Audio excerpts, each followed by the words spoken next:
Hi, இப்போ welcome to my channel. இன்னைக்கு நான் பார்க்க போகிறது எலக்ட்ரானிக் கான்ஃபிகரேஷனை எப்படி ஈஸியாக எழுதுறது அதுதான் இன்னைக்கு பார்க்க போகிறோம். ஓகேவா?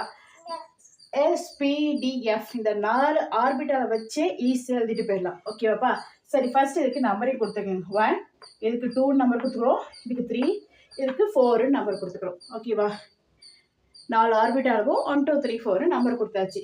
சரி, இப்போ என்ன செய்ய போகிறோம் அப்படின்னா, நான் சொல்கிறத நல்லா ஃபாலோ பண்ணிக்கோங்க. ஃபர்ஸ்ட் ஸ்டெப்பை முடிச்சிட்டோம், இப்போ நம்ம செகண்ட் ஸ்டெப்புக்குள்ள போகலாம். இப்போது ஒவ்வொரு ஆர்பிட்டால் செட்டு எழுதும்பொழுது 2 டைம்ஸ் எழுதும். இப்போது ஃபர்ஸ்ட்டு நான் எஸ் ஆர்பிட்டால் எடுத்துக்கிறேன், அதை 2 டைம்ஸ் எழுதும். எஸ் எழுதிட்டேன்னா அடுத்தது என்ன செய்றீங்க? PS, இதை ஒரு செட்டாக எடுங்க, அதை 2 டைம்ஸ் எழுதுங்க. பேக் சைடில் எழுதுங்க, PS. புரிஞ்சிச்சா? அடுத்தது 3 எடுங்க, DPS எடுங்க, DPS. திரும்பி எழுதுங்க, நோ டைம்ஸ், DPS. இப்போ இந்த 4த்தையுமே சேர்த்து எடுங்க, FDPS. இதையும் புரிஞ்சிச்சா?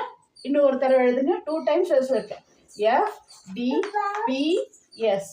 எழுதியாச்சா? ஜஸ்ட் 2 மினிட்ஸ்க்குள்ள நீங்கள் ஈஸியாக முடிச்சிடலாம். எஸ்ல எதை ஸ்டார்ட் பண்ணியிருக்கீங்க? 1 நம்பர் கொடுத்துருக்கீங்க ஃபர்ஸ்ட்டு, அப்போ 1. அடுத்து இந்த எஸ்க்கு 2, அடுத்து வேறு எங்கே எஸ்க்கு இருக்கா? 3, இங்கே 4, இங்கே இருக்குது, ஸோ அப்போ 5, இந்த எஸ்ஸுக்கு 6, இந்த எஸ்ஸுக்கு 7, இந்த எஸ்ஸுக்கு 8 போட்டுக்கோங்க.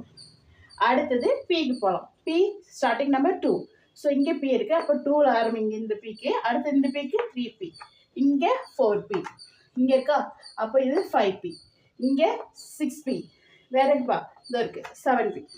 அடுத்தது டி எதில் ஸ்டார்ட் ஆகுது? 3, ஸோ இங்கே எங்கே டி இருக்கு பாருங்க, இதோ இருக்கு இல்லையா, 3 கொடுத்துருக்கோம், ஸ்டார்டிங் நம்பர் 3D. அடுத்தது இங்கே இருக்குது, ஸோ அப்போ 4D. அடுத்து இங்கே வந்தீங்க அப்படின்னா 5D, இங்கே 6D. புரிஞ்சிச்சாப்பா?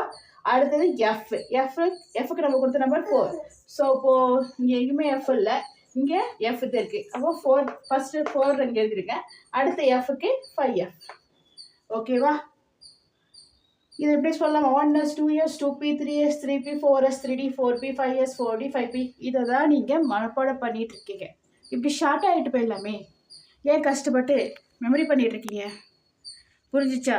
சரி, இதை நம்ம ஒரு ஆட்டத்துக்கு அப்ளை பண்ணி பார்க்கலாமா? எக்ஸாம்பிள் நைட்ரஜன் எடுத்துக்கோங்க. நைட்ரஜனோட அட்டாமிக் நம்பர் 7.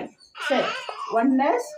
சரி, நைட்ரஜன் அட்டாமிக் நம்பர் 7. எலக்ட்ரானை ஃபில் பண்ணி இதிலே ஃபில் பண்ணி பார்க்கலாமா? 1S2 2S2. எஸ்ல எத்தனை எலக்ட்ரானை ஃபில் பண்ணுவீங்க? 2, Pல 6, Dல 10, Fல 14 எலக்ட்ரானை ஃபில்